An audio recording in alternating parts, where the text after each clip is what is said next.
Hello, my name is Keith Brown. I'm with Daycom Service. Welcome back. Today we're going to run through the waste toner replacement procedure. It's pretty straightforward on these middle volume. This is a middle volume color. Basically anything that says IMC, this should be the same process. What you'll get is a symbol up on the display. It will usually lock it up. It'll say replace waste toner bottle. So to replace the waste toner bottle, it's down here in this door. Pull this open. The little green hand, anything on these machines basically in green is customer usable. You don't have to turn the machine off if you don't want to.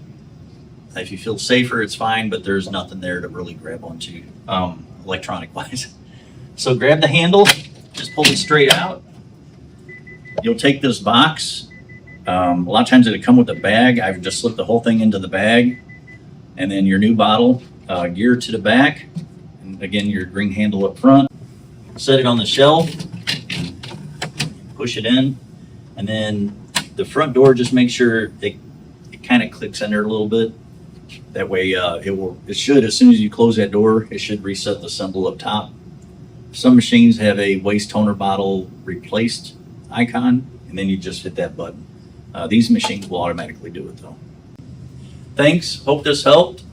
If you have any more questions, you can call us at 314-442-2800, or you can visit our website in the link down below.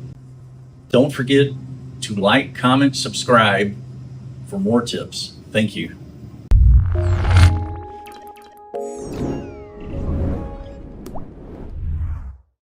Subscribe for more tech tips or visit us at daycom.com to learn more.